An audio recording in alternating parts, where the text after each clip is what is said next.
Afrique, chers téléspectateurs de Gandhi Malian TV et d'African TV, recevez nos salutations comme d'habitude.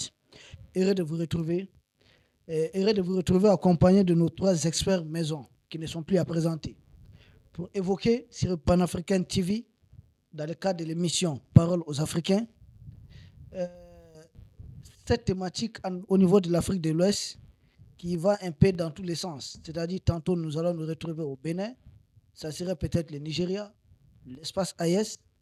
Mais en un mot, nous allons évoquer ça parce que l'ONU est en train de s'inviter dans les débats. Or, nous n'avons pas appelé l'ONU. Qui a appelé l'ONU? Est-ce la CEDEAO? Est-ce l'Union africaine?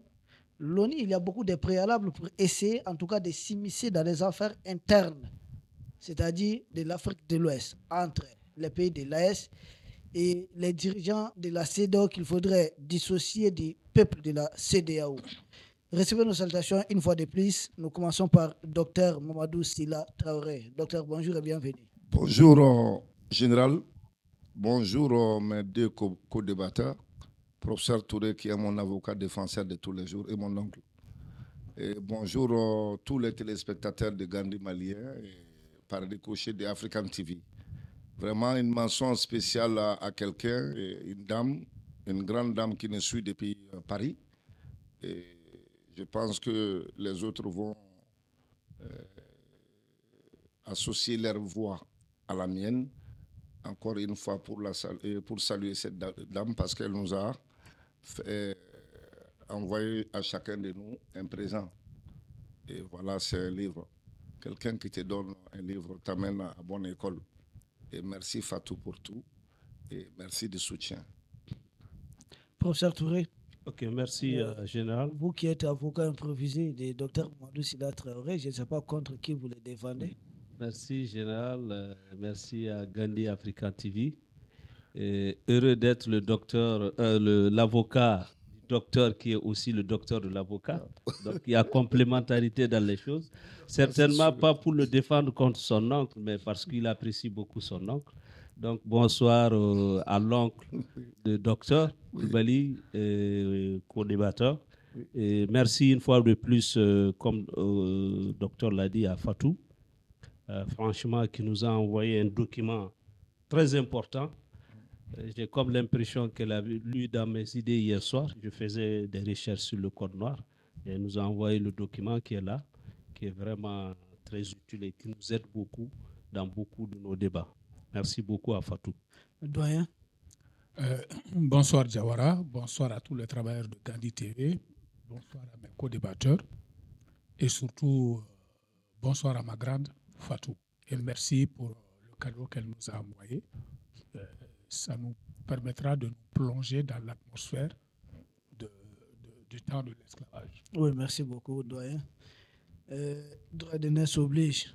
Doyen, la CEDEAO vient d'avoir un sommet, il n'y a pas longtemps, un sommet de la CEDEAO qui vient d'avoir lieu à la suite des événements du Bénin. Quelles sont les grandes lignes? Qu'est-ce que nous devons retenir de ces sommets? Est-ce qu'il y a des parties qui concernent les pays de l'AES? Si ça touche un peu à l'AES, les grandes lignes de ces sommets, si vous pouvez nous résumer.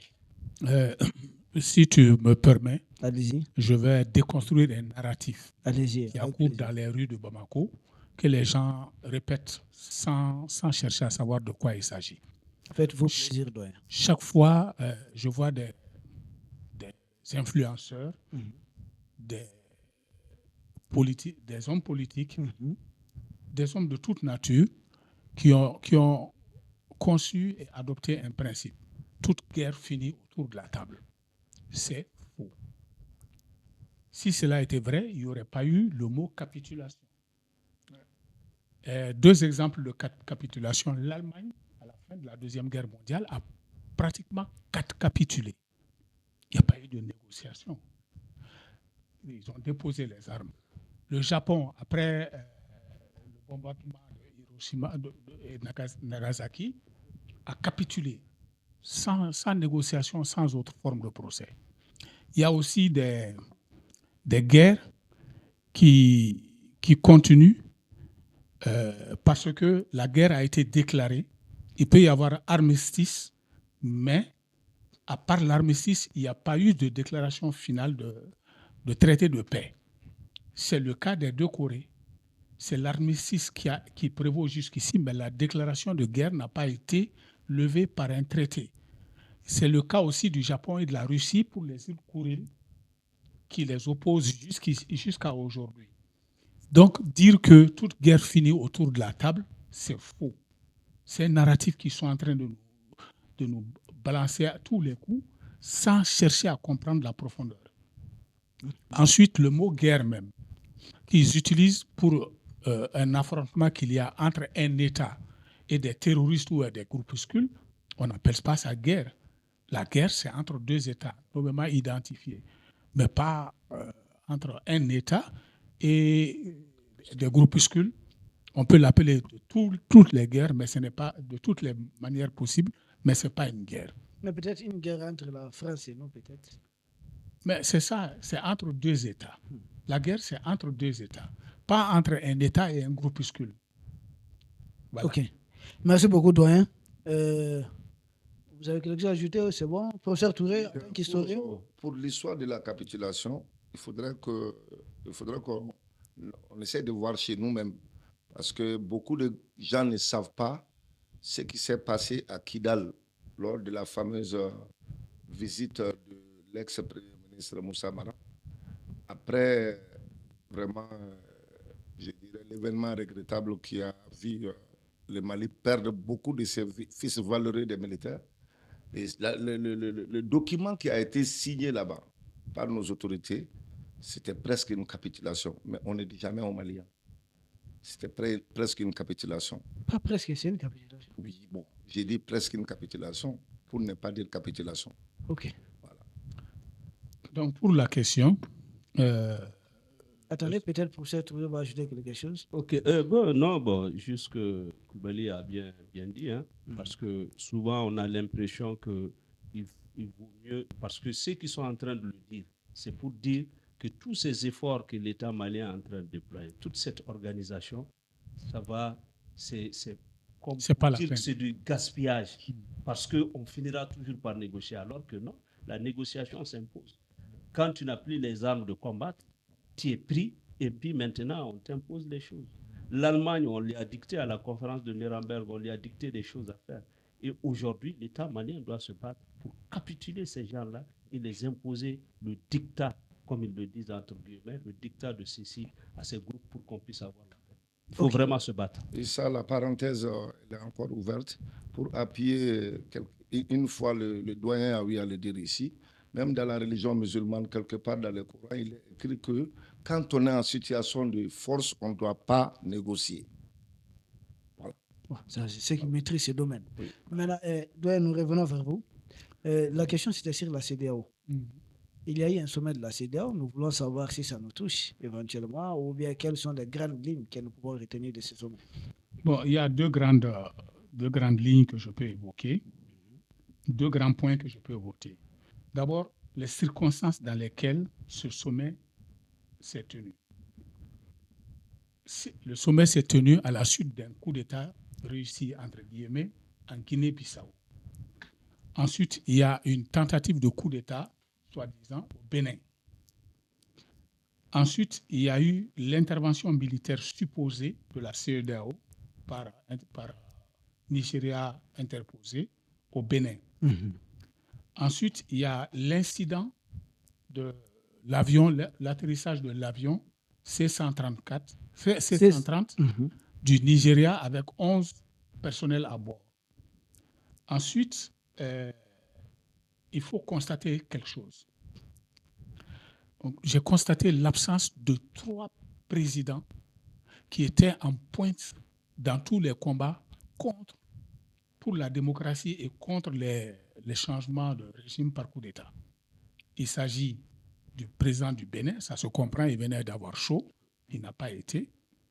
Il y a le président ivoirien Alassane Ouattara, et il y a, chose étonnante, il y a le président nigérian où se tient le sommet, Tinubu lui-même.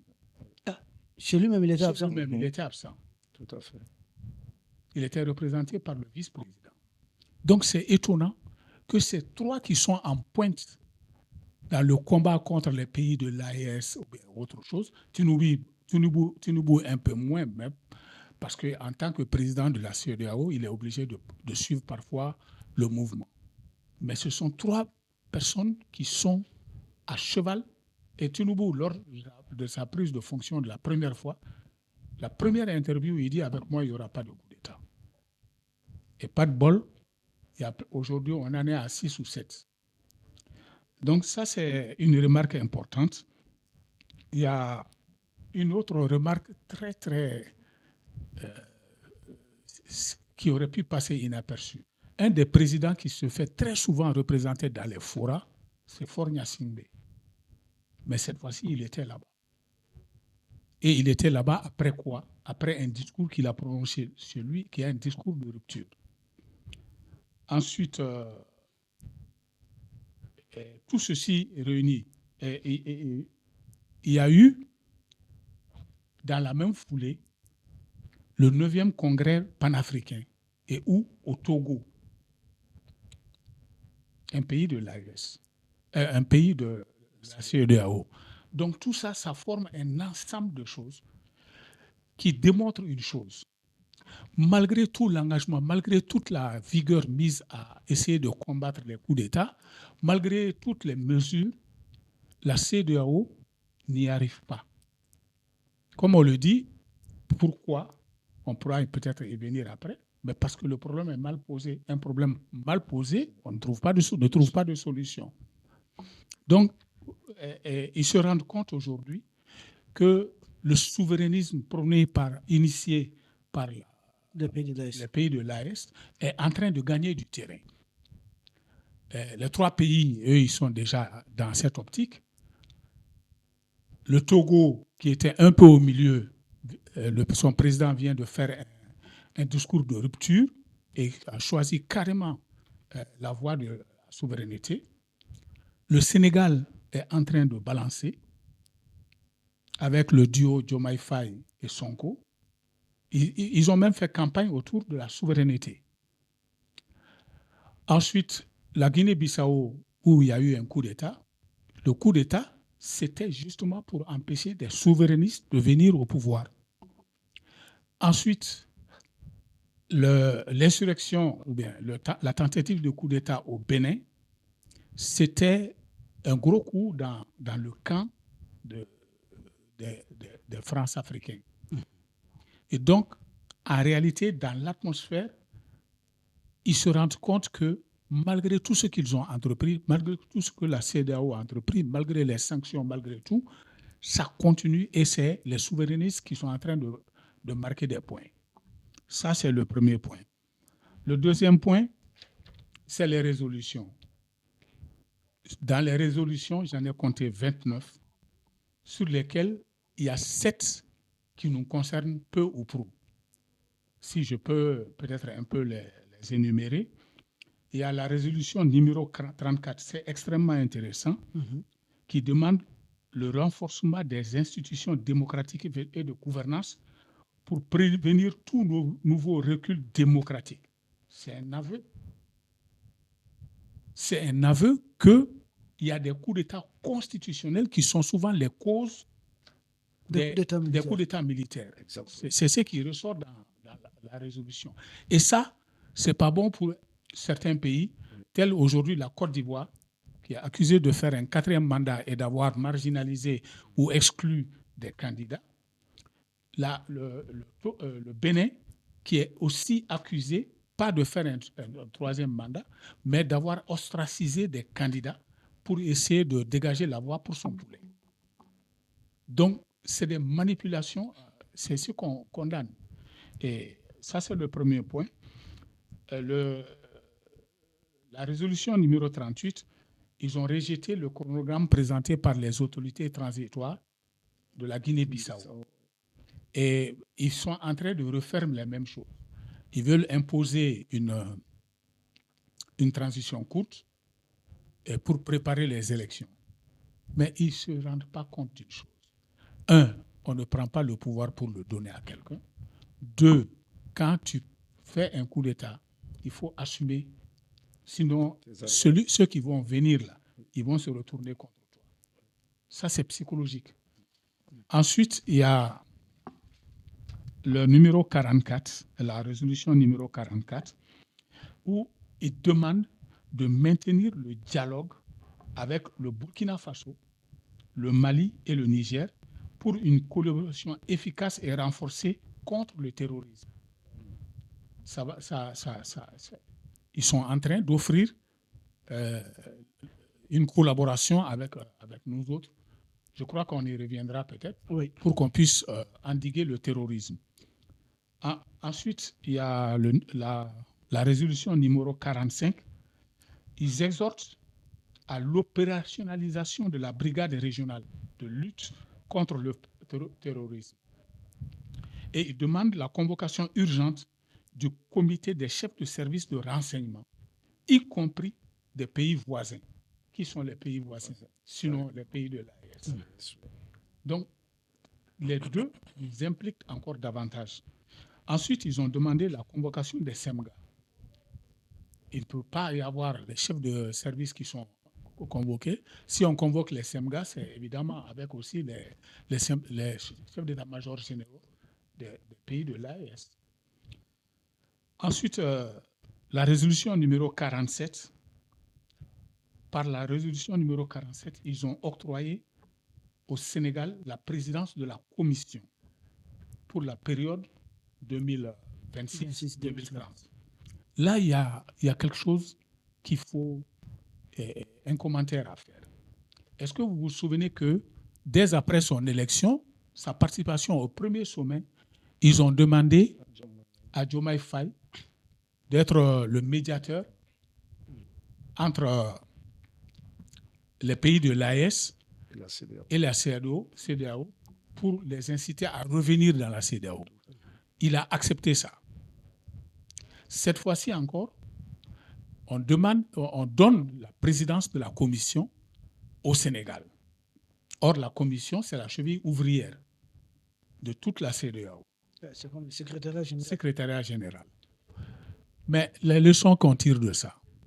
Premièrement, lorsqu'ils ont demandé au président Diomaye Faye de faire l'intermédiaire entre la CEDEAO et les membres de l'AES, ils ont dit qu'ils vont lui adjoindre le Togo. Or, c'est le Togo qui était en première ligne. C'est un coup diplomatique. Ils ont minimisé le Togo. Le Togo était en première ligne dans toutes les négociations entre les pays de l'AES et la CEDEAO. Brusquement, quand ceux-ci viennent, ils disent, bon, on lui demande de prendre ça en charge et on lui dit qu'on va ajouter ou adjoindre le Togo, histoire de dire qu'on ne l'a pas écarté. Et ça, c'est pas très élégant. Ensuite, ce que moi je constate, c'est que lorsqu'ils s'accrochaient au duo sénégalais qui vient d'arriver, Diomaye Faye et Ousmane Sonko, ça veut dire qu'à l'intérieur de la CEDEAO, il y a très peu de gens qui peuvent parler sans suspicion aux membres de l'AES. Ils sont discrédités. Tous sont discrédités pratiquement, si ce n'était Faure Gnassingbé avec sa diplomatie et quelques-uns qui étaient un peu en retrait. Mais on ne connaît pas leur position, mais ils comptent pour du beurre. Ça veut dire que les ténors de la CEDEAO étaient discrédités.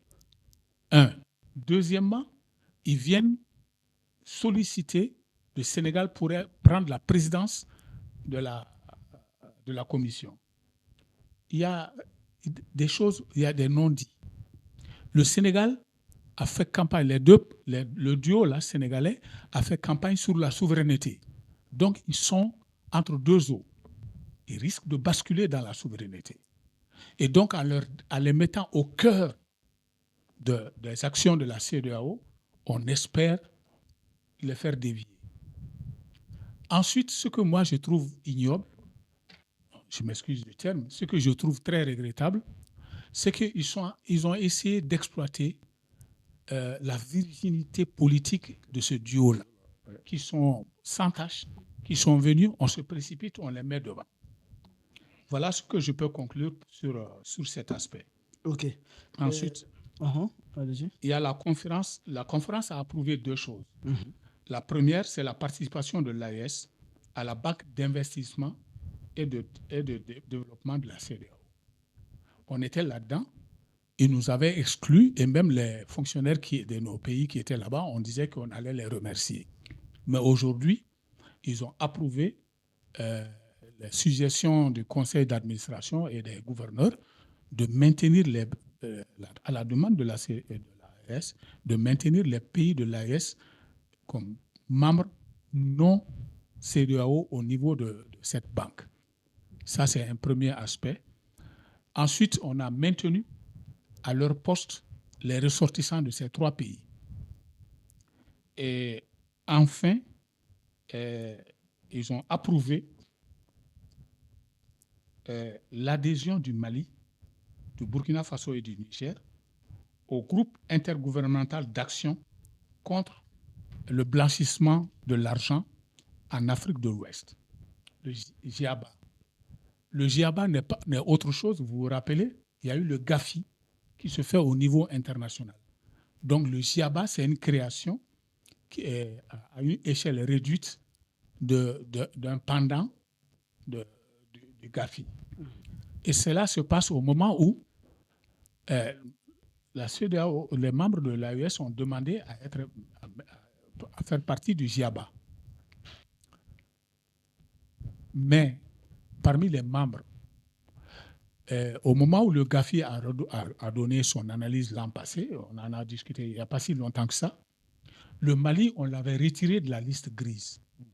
Le Burkina, on l'avait retiré de la liste grise. Le Niger, ils n'ont rien dit à propos du Niger. Ça veut dire que c'était des pays qui étaient relativement propres et qui luttaient contre le blanchissement de l'argent sale. Mais au moment où on les retirait, c'est la Côte d'Ivoire qu'on a remis sur la liste. C'est un indicateur très subjectif.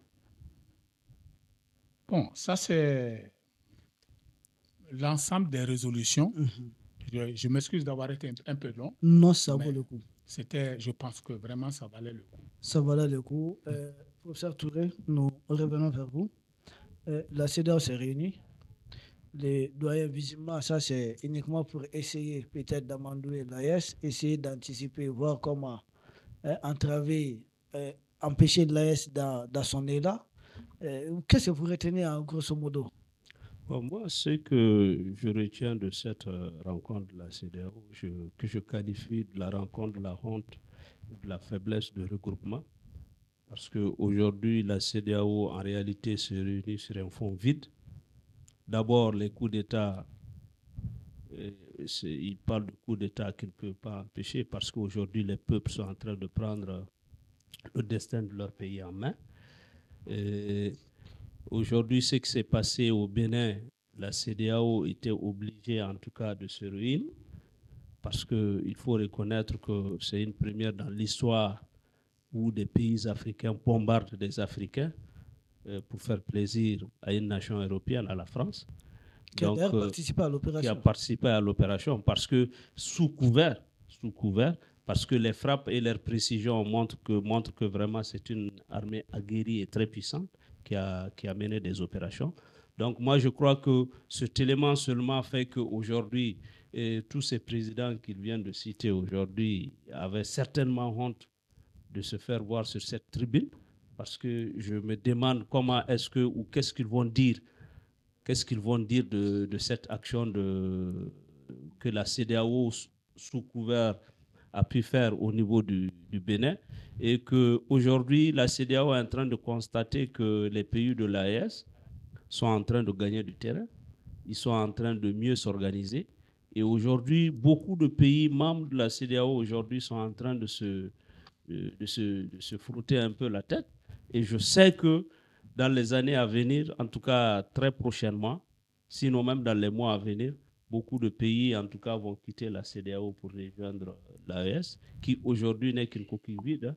Aujourd'hui, la CEDEAO ne représente ni d'espoir, ni d'espoir en matière de sécurité, ni d'espoir en matière de développement économique, parce qu'aujourd'hui, les économies de tous ces pays-là sont dirigées et pilotées par des entreprises extérieures européennes, françaises. Donc la CEDEAO aujourd'hui n'a rien à proposer aux peuples africains de cette partie que de chercher par tous les moyens à les enchaîner et à les assujettir à la domination des puissances, de la puissance coloniale française. Donc aujourd'hui, c'est un sommet pour moi qui n'a aucune valeur, qui n'a vraiment aucune valeur. Et ce qu'il faut comprendre, c'est que, Doyen vient de le dire, des gens qui sont arrivés au pouvoir au Sénégal, qui n'ont pas une certaine expérience dans la gestion des affaires de la sous-région. De la sous-région. On les confie la gestion de la CEDEAO, c'est parce que tous ceux qui étaient là-bas ont échoué et on veut aussi, eux aussi, les amener à l'échec parce qu'eux, ils constituent un espoir de récupération ou de redressement de la CEDEAO. Mais déjà avec ces vieux briscards qui sont là-bas, des gens qui ont fait des coups d'État constitutionnels qui est encore plus grave qu'un coup d'État, que des militaires viennent au pouvoir. Aujourd'hui, ils sont en train de vouloir se décharger sur des jeunes qui certainement vont utiliser la CEDEAO pour redresser et aider tous les souverainistes, en tout cas de cette zone. Parce qu'aujourd'hui, on n'a pas besoin d'une CEDEAO ancien modèle. Parce que moi, je n'aime même pas trop parler de la CEDEAO en réalité. Parce que je me dis qu'aujourd'hui, l'AES a pu vraiment nous faire une meilleure proposition, des meilleures propositions aujourd'hui, qui nous permettent en tout cas de voir plus de destin, plus de progrès au niveau des peuples africains de cette partie de l'Afrique, que vraiment la CEDEAO qui n'est qu'une coquille vide. Vraiment une rencontre de la honte aujourd'hui. Ok, merci beaucoup. Une rencontre de la honte. Docteur, je vous vois impatient de prendre la parole. Oui, oui. Allez-y, docteur. Merci beaucoup, Général. Merci, mes deux débatteurs, mes deux co-débatteurs. Ils ont touché du doigt, quoi. Ils ont touché là où ça fait mal. En fait, pour ajouter à ça, je voudrais qu'on fasse un peu d'histoire. Parce que pour comprendre certaines choses, il faut faire de l'histoire. On a vu à le dire ici à Montréal. La CEDEAO a été créée dans les cendres de la guerre de Biafra au Nigeria. Oui. Dans les années 1975, précisément le 28 mai 1975. L'initiateur, c'était le général Yakubu Gowon et le général Eyadema, plus les autres qui se sont, comment ça s'appelle, colmatés après. Bon, les objectifs de la CEDEAO, c'était bien. Bon, lors de mon intervention, je ferai une petite comparaison et vous allez voir la différence entre l'Africain et l'Européen. Quand on prend aujourd'hui l'Union européenne, mais c'est le plus grand, c'est le regroupement sous-régional qui a plus réussi dans tout le monde. Et pourtant, l'Union européenne est un jeune frère de l'Union africaine. Pardon, la CEDEAO est plus ancienne que l'Union européenne de 5 ans comme ça. Parce que l'Union européenne, c'était dans les années 1982, avec François Mitterrand, Edmund Kohl et la duchesse de Luxembourg. Et là, ils ont signé ce traité-là sur le fleuve Moselle dans un bateau qui s'appelle King quoi, là, je ne me rappelle pas exactement, mais c'était un bateau qui s'appelle King, quelque chose comme ça. Donc, on a vu lors du développement, de la genèse, développement de l'Union européenne, c'est formidable. Et ils ont vraiment pu mettre en place un regroupement régional qui a profité à tout le monde. Ils sont allés maintenant jusqu'à la monnaie commune et tout. Or, nous qui avons créé notre comment s'appelle, le regroupement sous-régional depuis 1975, les objectifs étaient connus, notamment la création d'un bloc commercial unique et l'élimination des barrières douanières pour pouvoir laisser les gens circuler librement leurs biens et leurs capitaux. Et une union économique et monétaire, le maintien de la paix et de la stabilité, le développement durable, le respect des droits de l'homme. Voilà, je pense que tout ça là, ça m'a donné un peu à réfléchir parce que est-ce qu'au moment de la rédaction de ces premiers objectifs-là, est-ce qu'il n'y avait pas la main d'autres personnes, quoi? Parce que la CEDEAO a carrément dévié tout ça là. Et là, on doit apprendre de nos leçons, on doit apprendre de tout ce qui s'est passé. Et l'une des plus grandes faiblesses de la CEDEAO, a été le problème qui est survenu au Mali en 2012, lorsque les bandits, les soi-disant terroristes, appelés comme on veut, ont annexé les 3 régions du nord du Mali. Donc le Mali étant membre de la CEDEAO, on les a fait appel. Et là, ce qui m'a mis mal à l'aise, il y a des militaires qui sont venus, pas avec des matériels de guerre, hein, mais avec du matériel culinaire, pour préparer peut-être. Donc ils ont enfoncé le Mali là-dedans. Ils ont après fait appel à l'Union africaine, aux Nations unies, à l'Union européenne. Finalement, tout le monde est venu. Et au bout de plus de 10 ans, il n'y a pas eu de solution. Et c'est l'Union, et c'est la CEDEAO même qui a enfoncé le Mali encore parce qu'ils ne se posent pas la question pourquoi les coups d'État, en tout cas militaires. Parce que les histoires de mauvaise gouvernance, les peuples qui souffrent, alors quelque part on va dire non. Même les bactéries, quand tu les tues, là, ils vont développer de la résistance. Donc des militaires consciencieux vont prendre le pouvoir partout, ça a été, même aux États-Unis, et pour faire sortir l'état de l'ornière. Donc la dernière, comment s'appelle, la dernière rencontre de la CEDEAO, je pense que c'était une rencontre ordinaire. Hein. Ordinaire, oui. Ordinaire, oui. Et c'était le 14, hein, 8e session ordinaire, le 14, c'est ça, non? 68e. Voilà, 68e, voilà. Donc, le doyen, mon oncle a eu à dire des choses intéressantes nous concernant. Mais il y a eu d'autres choses, comme Touré aussi a dit que la CEDEAO était une coquille vide, ils n'ont pas de fonds, quoi. Et une déclaration de l'ancien président Yahya Jammeh, qui est en exil maintenant, il dit que la déclaration a été faite, et, comment ça s'appelle, au niveau des réseaux sociaux, et la CEDEAO se mêle dedans, quoi. Ils se mettent à féliciter la Sierra Leone. Je ne sais pas, ils n'ont pas pris de décisions tangibles comme ce qui est arrivé au Mali parce qu'il y a eu coup d'État chez nous. On a subi même l'embargo. Mais est-ce que la Sierra Leone et la Guinée-Bissau, est-ce qu'en Guinée-Bissau, ils ont été sanctionnés? Non. Cette politique de 2 poids 2 mesures, la CEDEAO a montré ses incapacités. Moi, je compare cette association-là, excusez-moi du terme, ces regroupements sous-régionaux, excusez-moi le terme, comme une petite Marie couche-toi là en fin de carrière, quoi. Ils n'ont rien à dire, ils n'ont rien à proposer. Et sincèrement, quand j'ai vu le thème du débat, j'ai vu la CEDEAO, j'étais découragé, quoi. Ok. Parce qu'il faut faire sans cette... Le thème, c'est sur l'ONU. Tout à fait. Il faut faire sans cette association-là. Leur présence égale à leur absence. Nous, on n'est plus là-dedans. Qu'ils disent au niveau de leur comment s'appelle, sommet, tout ce qu'ils veulent. Mais nous, c'est fini. Le divorce est consumé. C'est la rupture totale. Ok, merci beaucoup. C'est la rupture totale. Nous revenons vers votre oncle docteur. Parce que rupture totale, c'est au même moment que l'ONU est en train de proposer que l'AES et la CEDEAO se mettent ensemble pour lutter contre le terrorisme. Et vous l'avez évoqué, ça fait partie des résolutions également de la CEDEAO. Donc nous savons, la CEDEAO, l'ONU, l'Union africaine, c'est à peu près la même chose. Hein? C'est à peu près la même chose. C'est des gens qui veulent nous distraire. Mais il faudrait en parler pour que l'opinion africaine puisse saisir tous les contours. Hein? Qu'est-ce qu'on a comme piège dedans?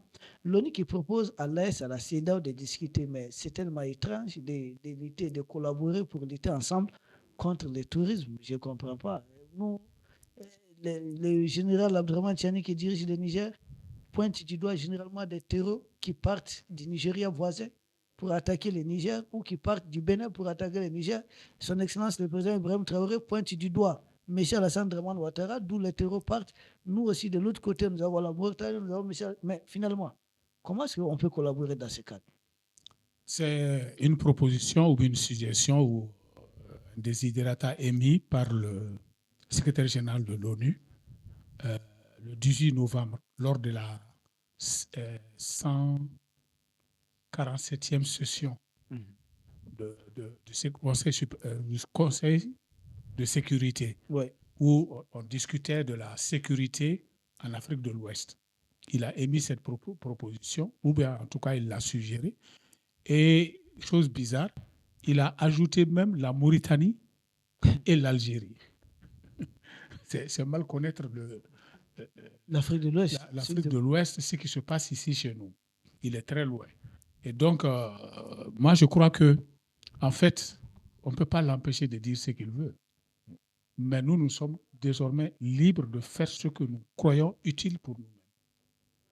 Et que lui le dise ou pas, nos autorités actuelles ont suffisamment, je m'excuse du terme, bouffé du sable pour savoir ce qu'il en est. Et pour savoir là où il ne faut pas tomber. Et pour savoir à qui parler. Et comment parler. Et donc, que lui, il le dise ou pas, ça n'a pas beaucoup d'importance pour moi. Ok. Voilà. Ça n'a pas beaucoup d'importance et d'ailleurs, il doit être un peu bref sur la question. Professeur Touré, Ok. Mais si vous me permettez, allez-y. c'était de savoir si, de justifier mes arguments. Oui, c'est-à-dire si c'était possible ou Voilà, pas. si c'était possible. C'est possible. La preuve, c'est que notre diplomatie a toujours affirmé qu'on peut collaborer avec tout le monde, y compris en matière de guerre, mais pourvu qu'on respecte nos trois principes. Et donc, il a dit, si je dois dealer pour l'intérêt de mon pays, je le ferai même avec le diable. Donc, c'est pas, il a enfoncé une porte ouverte. Et ce qui me fait dire que non seulement c'est possible, mais qu'il faut faire confiance à nos autorités qui ont passé une bonne partie de leur jeunesse en train de combattre le terrorisme. Nos généraux, nos actuels généraux, il en est de même pour IB, avec beaucoup de ces gens qui étaient dans la brousse en train de combattre. La preuve qu'ils ont vu le chemin et qu'ils voulaient que ce soit ce chemin-là qui soit pris, c'est qu'il y a eu double coup d'État dans les deux cas. Au Burkina, au Mali, ils ont fait un second coup d'État pour rectifier la trajectoire qui était prise. Ça veut dire qu'ils savent ce qu'ils veulent. Et moi, je pense que le problème de nous autres citoyens lambda, nous craignons une collaboration militaire avec ces gens-là parce qu'on craint qu'ils n'en fassent un cheval de Troie pour infiltrer nos systèmes de défense. Et ça, je crois ce qu'on doit faire, nos représentants, nos autorités militaires ont suffisamment d'expérience pour ne pas tomber, pour éviter les pièges. Ok. Il faut leur faire confiance. Okay. Merci. Ça, c'est collaborer avec les diables quand même. Oui. Moi, je crois que l'ONU a des difficultés de compréhension. Ok. En demandant à ce que la CEDEAO et les pays de l'AES collaborent. Pour lutter contre le terrorisme. Pour lutter contre le terrorisme. Parce que je me dis déjà qu'au niveau de l'ONU, les pays de l'AES ont posé beaucoup d'équations pour lutter contre le terrorisme. Parce qu'en posant plainte contre la France, c'est une voie pour lutter contre le terrorisme. Parce qu'il faut situer les responsabilités et les causes même du terrorisme chez nous, dans le Sahel. Et la plainte contre la France en est un chemin que l'ONU est en train d'oublier, ou encore l'ONU, en tout cas au niveau de la Cour pénale internationale, que la plainte a été posée, l'ONU aurait dû demander à la France de répondre. Et ensuite, l'Algérie, qui est quand même le logeur de ces terroristes-là, qui déstabilise un peu dans la sous-région. Le Mali a posé plainte contre l'Algérie et l'ONU n'a pas traité toutes ces questions. Si ces questions étaient traitées, le terrorisme allait être traité, allait être combattu à plus de 50%. Parce que les logeurs et le financement allaient être connus, bloqués. Et je sais que ces gens-là qui sont sur le terrain n'ont pas les moyens de se réorganiser. Si l'Algérie refuse d'accompagner, ils n'auront pas les moyens de se réorganiser si la France... Parce qu'ils ne sont même pas dans leur propre mission. Ils sont dans une mission de ces nations. Donc, que l'ONU demande à la CEDEAO de collaborer avec l'AES, mais je crois que c'est même de l'insulte. Et ça montre une fois de plus l'inefficacité et l'irresponsabilité de la CEDEAO. Assez que l'on demande à une organisation internationale, demande à une organisation sous-régionale dont les objectifs ont été cités et parmi lesquels il y a la sécurité et la promotion de l'économie dans l'espace de la CEDEAO. Et que le Mali a été attaqué, le Niger a été attaqué, le Burkina a été attaqué, et en aucun moment on n'a jamais vu une force de la CEDEAO intervenir. Et d'ailleurs, on a plutôt accusé ces chefs d'État aujourd'hui qui sont à la tête de ces trois pays-là d'être des putschistes. Donc aujourd'hui, je crois que, en tout cas, ils ne sont plus des putschistes, ils sont bien comment on appelle, des responsables aujourd'hui qui ont eu la meilleure façon ou les meilleures hypothèses à poser pour combattre contre le terrorisme. L'Organisation des Nations Unies demande à d'autres organisations de la sous-région de rejoindre ceci. Donc je veux que d'abord l'ONU répare et régularise les choses, qu'ils mettent les choses dans leur pot, dans leur tasse, avant de demander à qui que ce soit. Parce que nous, aujourd'hui, on n'a pas besoin de la collaboration de la CEDEAO. Parce que très franchement, je me demande même, est-ce que ce n'est pas un truc que la France a pu glisser au niveau de l'ONU, oui, pour que, à travers l'intervention de la CEDEAO, que la France puisse infiltrer les pays de l'AES pour comprendre quel est ce schéma diabolique qu'ils ont pu trouver pour nous empêcher de pouvoir atteindre nos objectifs. Et on l'avait dit la dernière fois que l'avion du Nigeria était un test. C'était un test de découvrir la force de l'AES dans l'espace. C'était pour voir, ils ont compris que toutes ces combines-là ne marchent pas. Il faut avoir physiquement des militaires de la CEDEAO sous la couverture de la France à intégrer l'espace et à comprendre comment est-ce que ces pays-là ont pu résoudre ou sont en train de résoudre cette équation difficile. Et encore, moi je demanderais plutôt à l'ONU, au secrétaire général de l'ONU, de demander à la CEDEAO de présenter des excuses au peuple béninois sur qui ils ont bombardé et encore du sang africain en train de couler là. Docteur, Merci doit-on beaucoup. créer un problème, Oui. doit-on résoudre un problème avec ce qui les crée? Parce que le terrorisme là même, on connaît, non, qui est derrière le terrorisme? Évidemment. C'est-à-dire, je pense que, excusez-moi, le mot est un peu fort, quoi. Le secrétaire général des Nations Unies, là, le fameux Guterres, le Portugais, lui, il pense qu'à la place de notre cerveau, il y a du sable fin, quoi. Il ne comprend rien, ce monsieur-là. On dirait qu'il est atteint d'une maladie psychiatrique qu'on appelle amnésie. Il ne se souvient de rien. Si les Nations Unies étaient efficaces, l'ONU était efficace dans la résolution des problèmes qui s'est posé au Mali, eh bien, écoutez, il y avait combien d'États ici au compte des Nations Unies? 60 États. Combien de soldats? On ne connaît même pas le nombre. Plus de 11 000. 11 000. 15 000. Je dis plus. Les terroristes ne valaient même pas 2000 personnes. D'ailleurs, le terrorisme était où? C'était dans la partie septentrionale du Mali. À Kidal. À Kidal. Et ça s'est déplacé en tâche d'île. Qui a facilité leur déplacement? Ce sont les Nations Unies, à travers l'aménagement. C'est eux qui les donnaient des armes. C'est eux qui prenaient des avions pour les parachuter des armes en indiquant des coordonnées géologiques. Comment on appelle ça?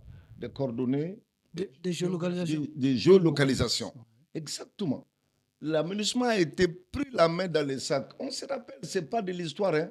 C'est tout récemment, même lors de la rétrocession de nos camps. La rétrocession des camps de Aguelog et tout ça.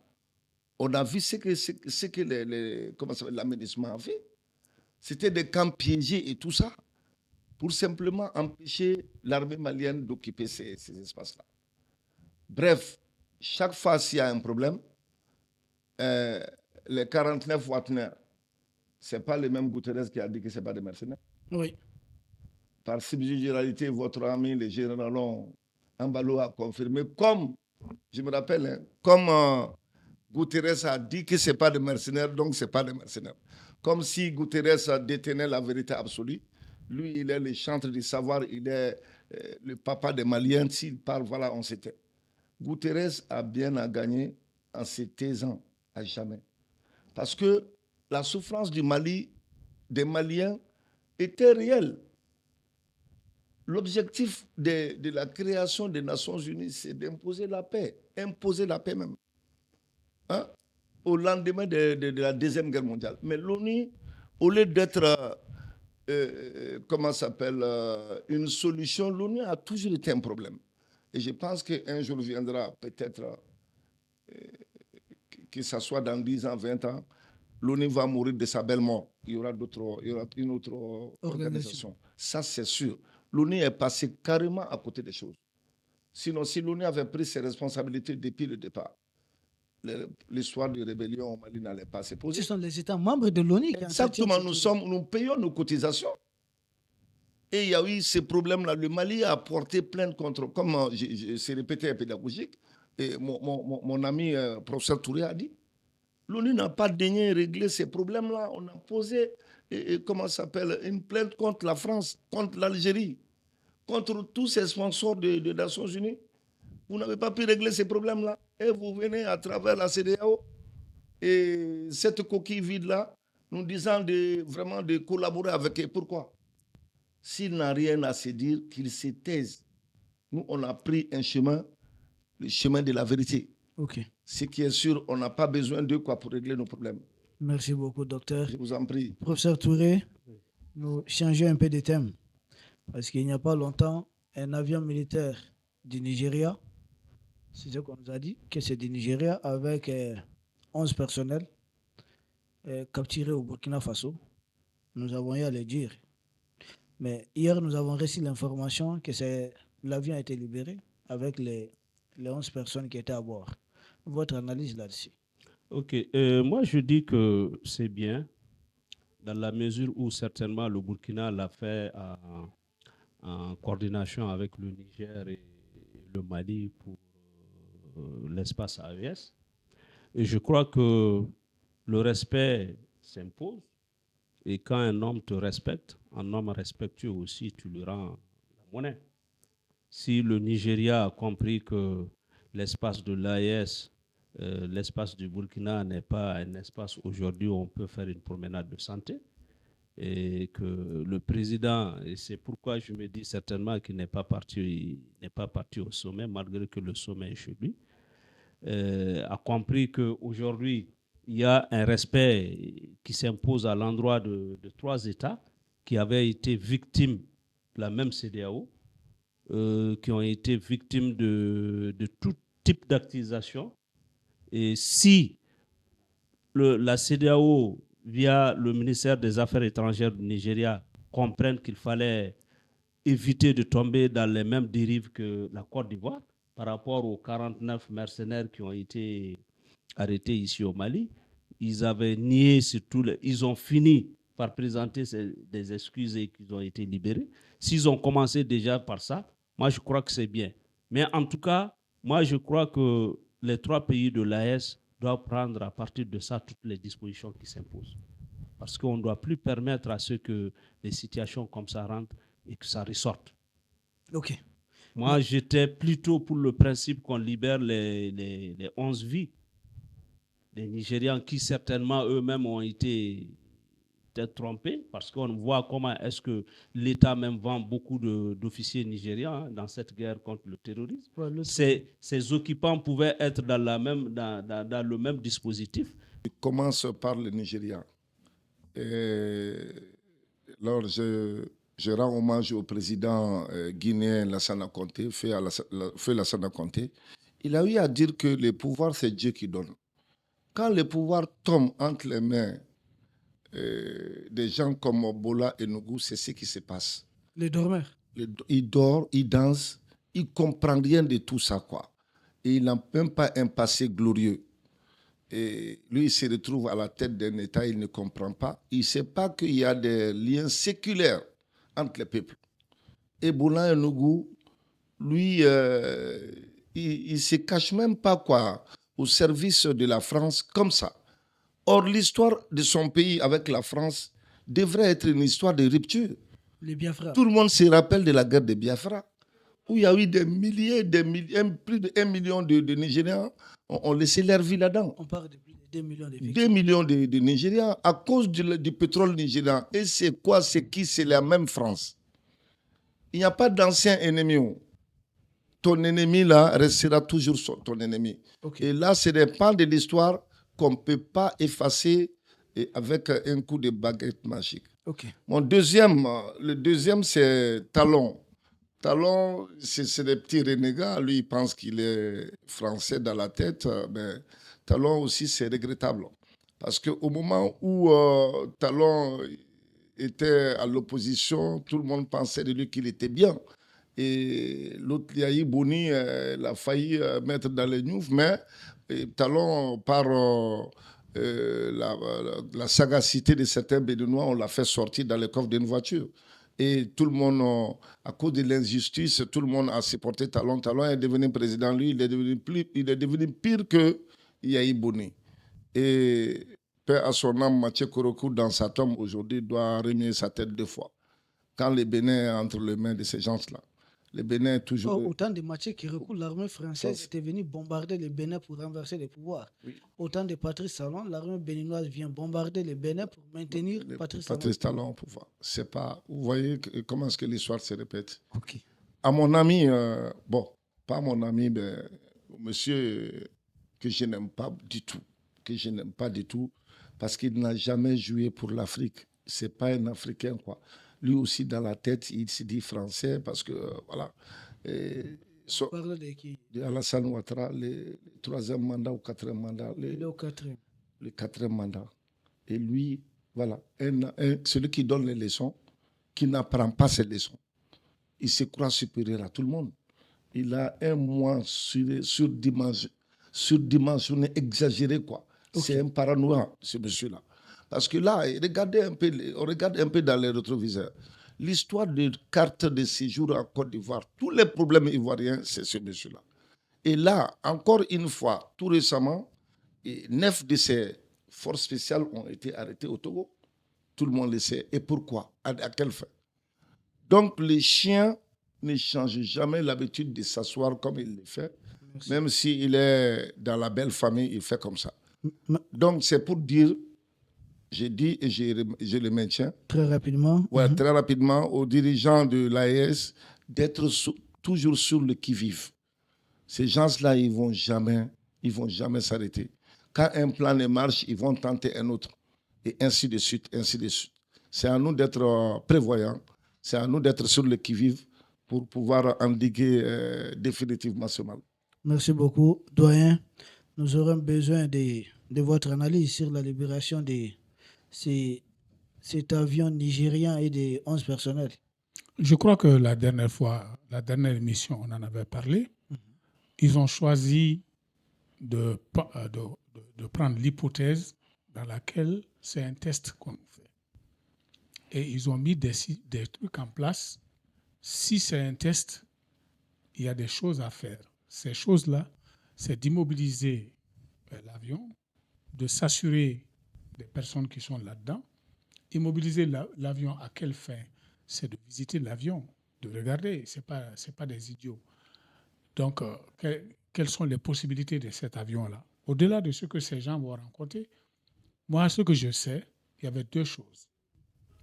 Faire des enquêtes pour mettre la main sur la vérité de ce que eux ils ont voulu cacher. Tant qu'ils n'ont pas la main sur ça, ils n'allaient pas le lâcher. Mais dès lors qu'ils mettent la main sur l'histoire réelle, si c'est un complot, le complot est éventé. Le complot est neutralisé. Et donc, dans le second point, c'était de lancer un avertissement à tous ceux qui veulent s'en prendre à l'AES. Donc, les 2 objectifs, si les 2 objectifs sont atteints, il n'y aura pas lieu de mettre de l'huile sur le feu. Le message est parvenu à ceux auxquels il était destiné. La réalité du problème est connue d'eux. Parce que ce que moi je crois, il y a des choses qu'on ne dira jamais sur les antennes. Ils ont fait des enquêtes. Qu'est-ce qu'ils ont trouvé? Ils ne le diront pas. Mais les Nigérians le savent, eux, ils le savent. Il y a un dossier conséquent qui sera à leur niveau. C'est la même chose pour les 49 soldats que tu as si bien rappelé. Quand ils sont venus ils ne peuvent pas être naïfs au point de ne pas savoir qu'à Koulouba, tout est filmé et tout est enregistré. Ce qu'ils disent là-bas, on a un dossier et on ne leur dit rien. On clôt le problème, mais le dossier est sous la main. On n'est plus efficace. Dans cette situation, on montre sa force pour ne pas avoir à l'exercer. Moi, je crois que c'est une situation. On n'a pas besoin de jeter lui sous le feu. C'est sage. Ils ont le fin mot de l'histoire. Ils ont lancé un message qui est parvenu à toutes les oreilles. Et en ce moment, il n'y a plus de problème. Il n'y a plus de problème. Docteur, je reviens vers vous. Les Togo. On dirait que le Togo est en froid avec la CDA.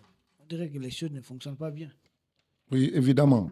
Parce que la dernière visite de son Excellence Faure Sindé en Russie et le comportement assez intelligent de ses présidents vis-à-vis de l'AES veut tout dire. Parce que la CEDEAO, il voudrait quand même, nous sommes des pays de l'Interland, il voudrait nous bloquer tout déboucher vers la mer. Et Assindé et Adema a compris cela.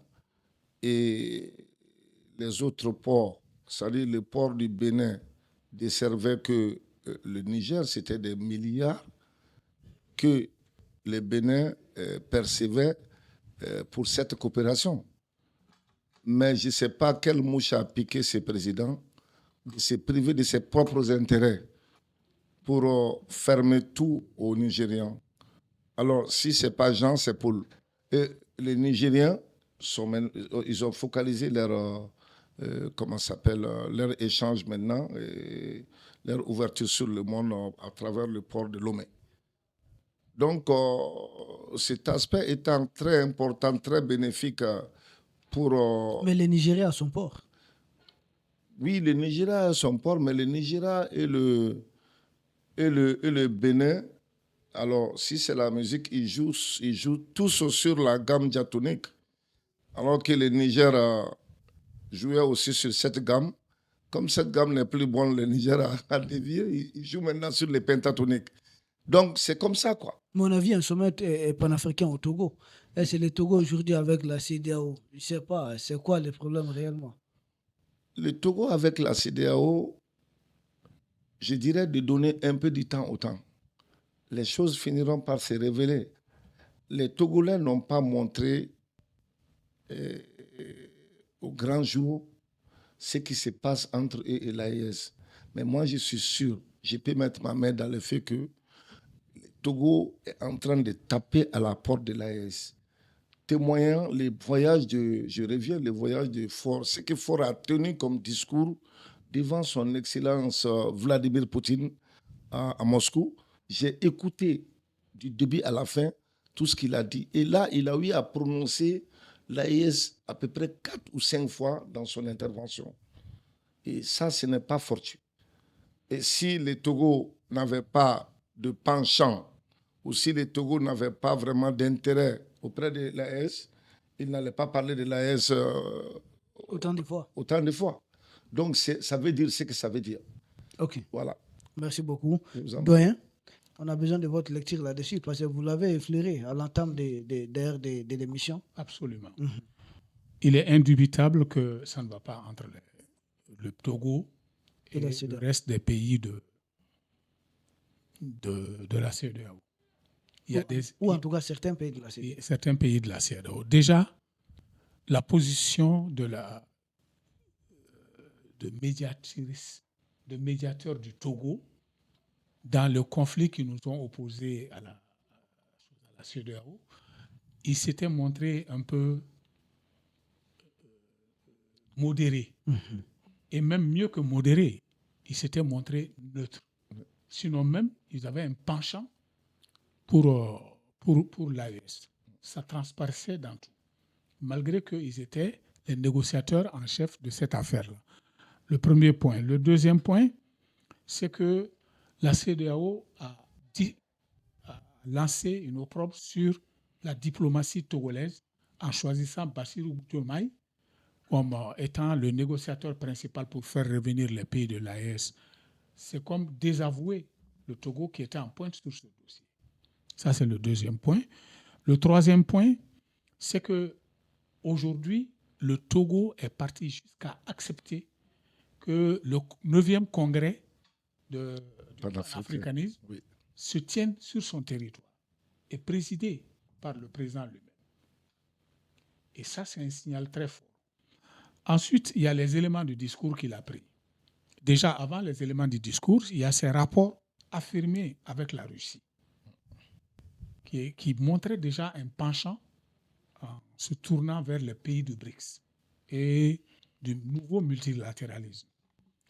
Ensuite, il y a les éléments de discours. Comme hors antenne, on en avait parlé, on se méfie toujours de ce que le politique dit. Mais il y a tellement de choses concentrées dans son discours. Il a fait un discours tellement pointu que ce discours, aucun panafricaniste ancien, nos premiers panafricanistes ne renierait son discours. Il a parlé il a fixé une ligne rouge.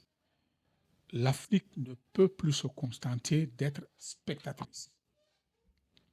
Le monde ne peut plus être gouverné sans l'Afrique. 1,4 milliard d'Africains, pratiquement le 1/3 de la population mondiale, et on n'a pas de siège au Conseil de sécurité avec un droit de vote, un droit de veto. Ensuite, ce qui transparaît, qui ça ne va pas, c'est que, à part le Nigeria et peut-être le Bénin, parmi les pays de l'AES, de la CEDEAO, les deux qui font frontière avec le Bénin, c'est le Nigeria et le Togo. Et donc, s'il y a intervention au Togo, au Bénin, l'armée a sollicité, parce que la plus proche, c'est le Togo. Mais le Togo ne s'y est pas mêlé.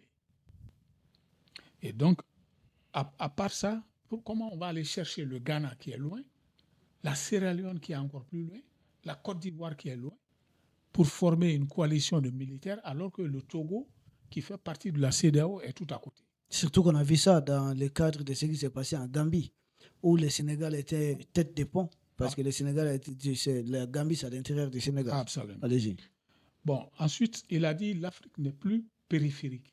Elle ne s'éteindra plus, elle n'est plus silencieuse. Et il a pointé du doigt. Il dit la reconquête de la souveraineté est une nécessité stratégique du renouveau panafricain. C'est tout dire. Il a formulé cinq constatations. Que la nécessité stratégique du renouveau panafricain, c'était son premier point.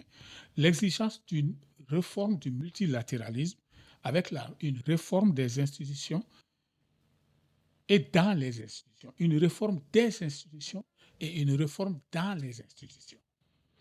Ensuite, il y a un troisième point qu'il a évoqué, la mobilisation et la valorisation de nos ressources, qui doit constituer le point de départ de notre décollage économique.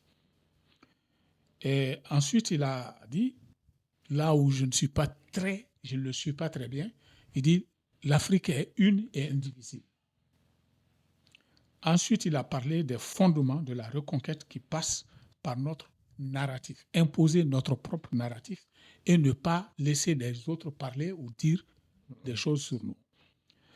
Et enfin, comme je l'avais dit, le rapprochement avec la Russie a fini de convaincre que le Togo est sur une pente glissante pour aller vers le souverainisme. OK. Merci beaucoup. Professeur Touré, nous avons besoin de votre analyse là-dessus. Okay. Le Togo, la CEDEAO, les pays de l'AES, c'est un trio quand même. Effectivement, le Togo aujourd'hui est en froid avec la CEDEAO. Mais moi, mon analyse va se pencher sur l'attitude du pouvoir en place et du chef d'État. Parce qu'aujourd'hui, il faut qu'ils comprennent que dans les pays de l'AES, ce n'est pas des discours politiciens ou des manipulations de mots ou l'utilisation de mots panafricains qui comptent. Mais aujourd'hui, nous, au niveau de l'AES, nous sommes dans l'action panafricaine. Donc, vouloir créer des semblants de discordance avec la CEDEAO ne nous séduit pas. On veut avoir vraiment des actions concrètes de changement, de panafricanisme, de souveraineté affirmée par d'abord à l'intérieur du Togo, avant de venir vers nous ou avant de dire quoi que ce soit que la CEDEAO, qu'ils ne sont plus d'accord avec la CEDEAO. Aujourd'hui, nous souhaitons que le Togo montre des attitudes. Parce qu'aujourd'hui, pour être pays membre de l'AES, certainement avec déjà le dispositif en place, tu n'as pas besoin de tenir des discours. Tu as juste des attitudes, des comportements et des mesures à prendre pour le bénéfice de ton peuple et à couper carrément toute rupture avec cette domination étrangère, en l'occurrence la France, pour nous montrer que tu es sincère dans ce que tu es en train de faire. Parce que ce n'est pas le Nigeria, ce n'est pas le Bénin, ni moins la Côte d'Ivoire qui maintient le Togo dans l'espace CEDEAO, c'est la France. Aujourd'hui, le Togo, s'il doit avoir des dispositions à prendre, c'est des dispositions vis-à-vis de la France qui continue à piller les ressources du Togo à la défaveur des populations togolaises. Donc aujourd'hui, moi je crois que si Faure veut vraiment être sincère dans tout ce qu'il est en train de dire, entre guillemets, dans ses discours, il doit aller vers des réformes réelles en prenant des lois et des mesures qui désormais vont sanctionner carrément la domination ou arrêter toute exploitation des ressources du Togo par la France. Et c'est ce qui va nous montrer que, parce que la CEDEAO, comme on l'a dit, n'existe que par son nom. La CEDEAO n'existe nullement pas dans la réalité politique ou dans la réalité économique. La CEDEAO existe par la France. Et donc, pour montrer vraiment qu'aujourd'hui, la CEDEAO, vraiment, après avoir rencontré, d'abord faire la médiation au niveau du Mali, au niveau du Burkina et ensuite au niveau de l'AES pour le Niger, les trois pays ensemble, et être en contact avec la Russie, pour moi, n'est pas suffisant. Oui. Parce qu'on ne doit pas faire, Faure ne doit pas faire pour faire plaisir à Assimi, ou faire plaisir au capitaine, ou faire plaisir au général Tchani, mais il doit faire pour faire plaisir au peuple. Et c'est en ce temps que ces hommes-là vont trouver en eux une copie vraiment de l'AES. Parce qu'aujourd'hui, Assimi n'est pas en train de parler pour se faire plaisir ou se faire aimer auprès d'autres nations. Il est en train d'agir pour préserver les intérêts du peuple malien. Et c'est en cela que Ibé a joué au Burkina. Et c'est en cela que Tchani est en train de jouer au Niger. Et Faure aujourd'hui doit jouer ce jeu de libérer d'abord le peuple togolais, de préserver les intérêts du Togo et de s'assurer du partenariat stratégique désormais qu'il va développer pour préserver les intérêts togolais. C'est en cela que moi je pourrais dire que c'est vraiment un bon client de la CEDEAO. Et de l'AES. De l'AES. Ok. Professeur Touré Sereteni, nous abordons la dernière question de la présente émission qui porte sur les sommets à venir des trois pays de l'AES. Un sommet qui aura lieu à Bamako, c'est dans les jours à venir, c'est presque arrivé d'ailleurs. 22-23 décembre 2025. Doyen, si vous avez quelque chose à dire sur le sommet, qu'est-ce que nous pouvons retenir? Parce que je sais qu'après le sommet, nous aurons une émission pour essayer de débriefer un peu. Le sommet est un sommet statutaire. En fait, il devait se tenir depuis juillet ou quelque chose comme ça. Mais pour coïncider avec le calendrier civil, on a repoussé. Le président en exercice, ça fait plus d'1 an. C'est pour coïncider avec la fin de l'année civile. OK. Bon, ça, c'est la première chose. Sinon, c'est un sommet statutaire. Pendant ce sommet, le ministre des Affaires étrangères de l'AES M. Diop a délimité, il a bien dit clairement qu'il s'agit d'évaluer la mise en œuvre de la feuille de route de l'ensemble qui a été confectionnée par l'ensemble des 3 présidents. Ce n'est pas une feuille de route propre à Assimi, mais c'est une feuille de route adoptée par les 3 présidents. Et cette feuille de route va au-delà du mandat d'un président en exercice. Et à chaque année, ils se sont donné la tâche d'évaluer la mise en œuvre. Et c'est sur 3 points. Les 3 piliers, la défense, la diplomatie, le développement. À l'intérieur de chacun de ces points, il y a des comités sectoriels. Il peut y en avoir un ou en avoir plusieurs pour la mise en œuvre dans le secteur donné, en matière de défense, en matière de diplomatie, surtout en matière de développement. Il y a des projets structurants peut-être sur lesquels ils se sont entendus et ils cherchent à savoir où est-ce qu'on en est à l'issue de la première année, où est-ce qu'on en est avec la mise en œuvre. Mais est-ce que cette mise en œuvre ne dévie pas des 3 principes d'aujourd'hui qui sont les principes de l'AES? Le respect de notre souveraineté, le respect du choix de nos partenaires, le respect de l'intérêt de nos populations. Et donc, c'est dans ça que va se situer le travail. Donc, les commissions sont déjà venues, ont fait des rapports, et les rapports seront disséqués et pour voir qu'est-ce qui a marché, qu'est-ce qui n'a pas marché, qu'est-ce qu'il faut ajouter, qu'est-ce qu'il faut retrancher, comment il faut rediriger les choses, faire le bilan pour la prochaine étape qui sera conduite certainement par un autre président. Voilà ce qui va arriver. Merci beaucoup. Docteur? Oui, évidemment, c'est ce qui va se passer. C'est statutaire, comme le doyen, comment s'appelle M. Koulibaly vient de dire. Mais on ne sait pas encore qu'est-ce qui est en train de se préparer. Probablement, il y aura une surprise. Comme personne n'a une expérience du futur, on va voir ce que le sommet va donner. Peut-être il y aura l'avènement de l'albinos noir, qui sait. Mais c'est comme ça. Hein? Dans de pareilles choses, on ne peut que conjecturer, supposer. Et tout ce qui se dit ici, ça sera une vie de notre esprit. Peut-être qu'il n'est pas forcément en phase de ce qui va se passer dans l'esprit de nos présidents. Donc, ce sont eux qui sont les décideurs. Moi, je dirais wait and see. Ok. Voilà. Wait and see. Professeur Touré, nous revenons vers vous. Un mot sur le sommet qui arrive dans 2 jours, 2 à 3 jours. Sur le sommet qui arrive dans 2 ou 3 jours, je voudrais d'abord rappeler un certain nombre d'éléments et d'actions réalisées au sein de l'AES, parce que quand ils ont pris le président du Mali comme étant président en exercice de l'AES, il y avait un certain nombre d'éléments. Il y a une feuille de route qui a été dégagée. Et quand on parle d'AES, il s'agit bien sûr des 3 chefs d'État du Mali, du Burkina et du Niger. Donc, sur ces feuilles de route, l'AES devrait se bâtir d'abord dans un premier temps sur 3 axes. L'axe de la sécurité, l'axe de la diplomatie et l'axe du développement.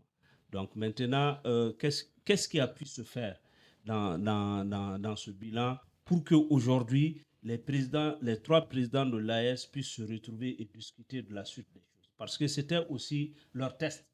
Et heureusement, aujourd'hui, on peut dire que ça a marché. Parce que sur le plan sécuritaire, on sait qu'il y a une armée commune de l'AES qui intervient dans les zones des 3 frontières, qui s'appuient mutuellement.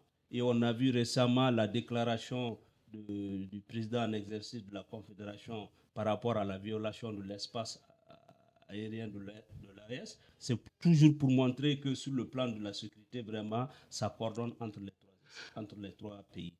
Et ensuite, il y a eu la diplomatie, et tout le monde a vu, on a vu vraiment des diplomates, des ministres des Affaires étrangères chevronnés qui ont tapé partout où c'est possible pour faire passer l'idée de l'AES, pour le mettre dans le dispositif de la diplomatie internationale.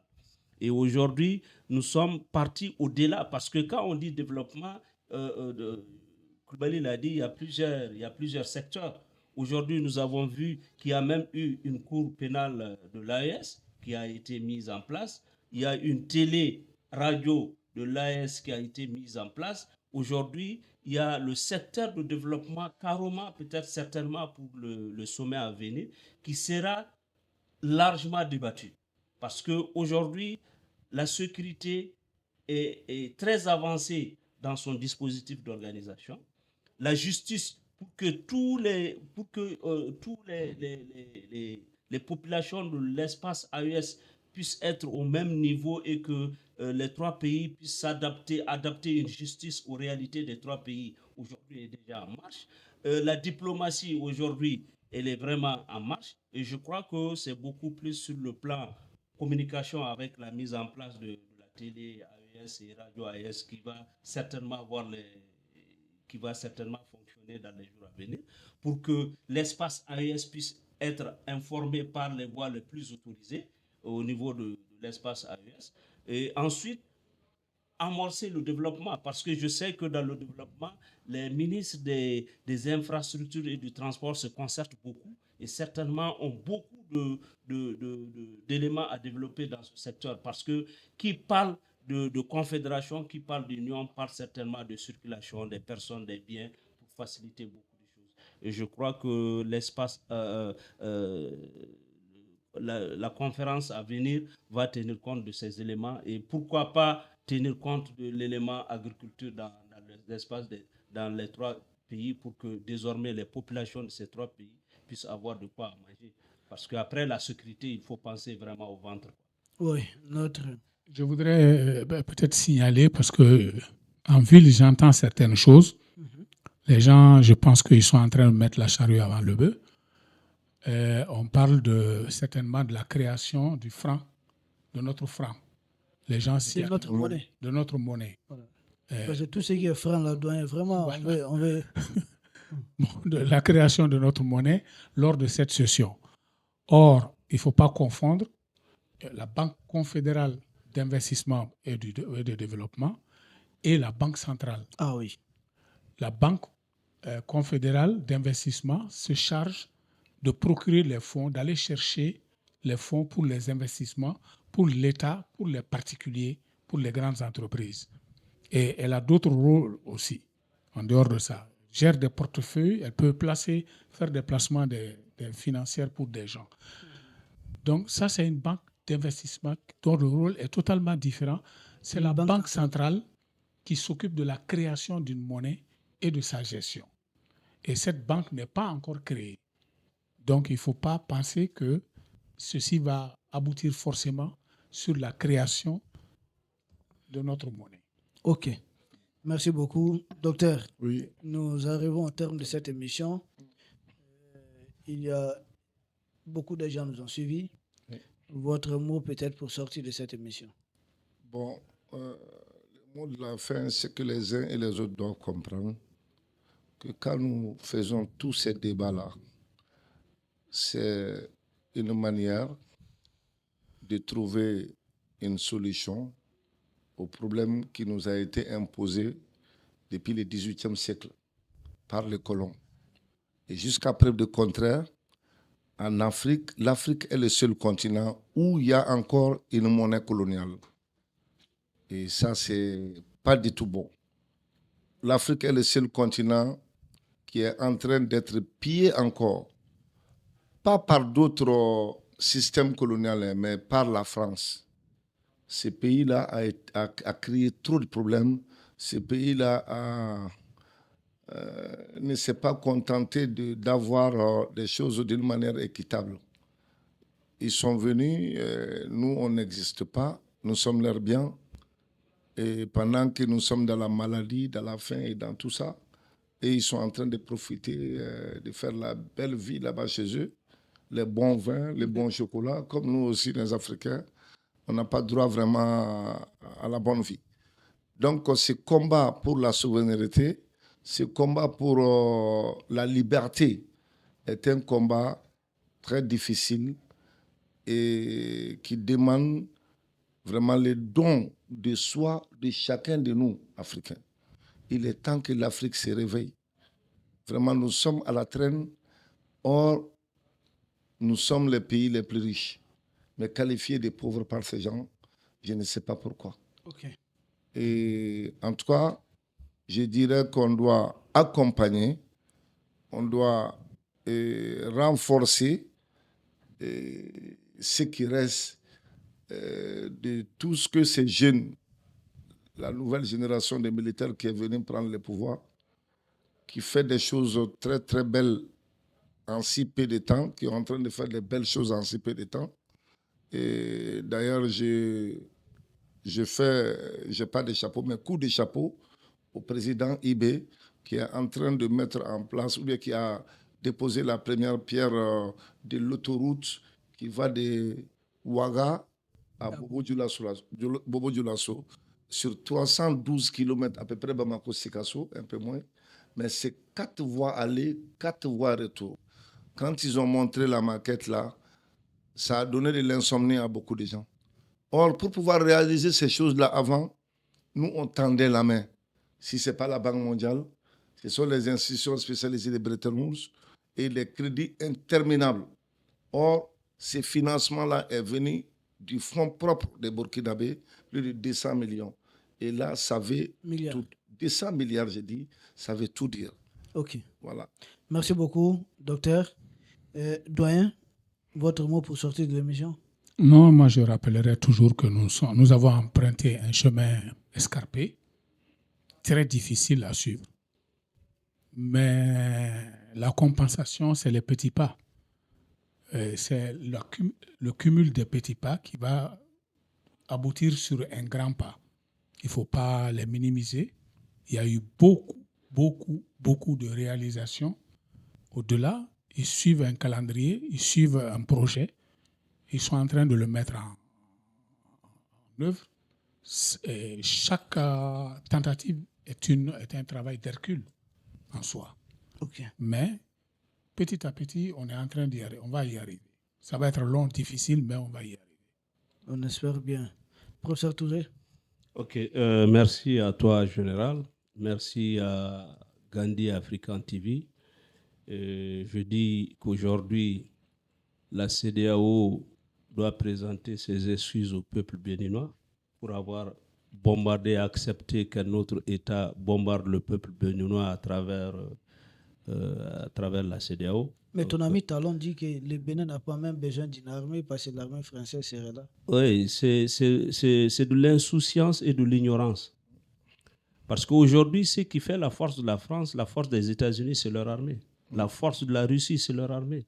Ne pas disposer d'une armée, ça veut dire que tu deviens une proie pour les autres.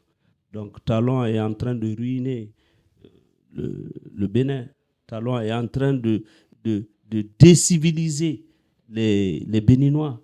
Talon est en train de faire des propositions d'humiliation du peuple béninois. Parce que s'il n'a pas d'armée, nous, en tout cas, quand on aura besoin de quelque chose du Bénin, on prend nos véhicules ici, on va s'attaquer aux Béninois et puis prendre leurs affaires et venir ici. Donc au peuple béninois de faire très attention et de se doter de la meilleure armée possible et de chasser les Français. S'il veut être un peuple libre, un peuple qui jouisse du droit de ses terres. Sinon, ils risqueront d'être des proies pour les autres. Donc la CEDEAO doit présenter des excuses au Bénin pour avoir bombardé. Et ensuite, je dis chapeau aux 3 pays de l'AES, aujourd'hui, qui sont en train de préparer la tenue de leur deuxième session ordinaire de rencontre des chefs d'État. Et vraiment, on les exhorte à continuer sur ces pas-là, à être vraiment calmes, sereins et à continuer à mettre petit à petit tous ces éléments qui sont en train de réussir sans grand tapage, mais qui pourtant sont d'une valeur inestimable. Aujourd'hui, si les Nations Unies, par le biais du secrétaire général et la CEDEAO, tentent tous de demander à la CEDEAO de tendre la main à l'AES, ça veut dire qu'il y a un travail sérieux qui a été fait. Il y a un très bon résultat qui est là. Et désormais, s'ils ne font pas attention, je pense qu'à l'avenir, la CEDEAO va être là, l'AES va être là pour préserver la sécurité des peuples africains de ces pays-là.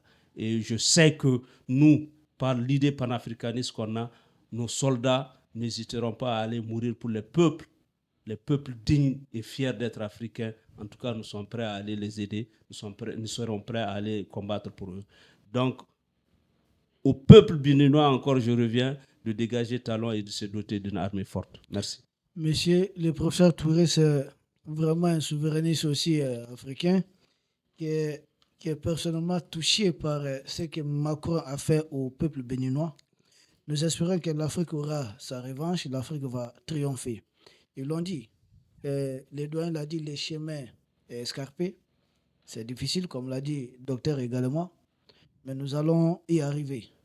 Et pour cela, il faut que chacun se surpasse. Il faut un sacrifice.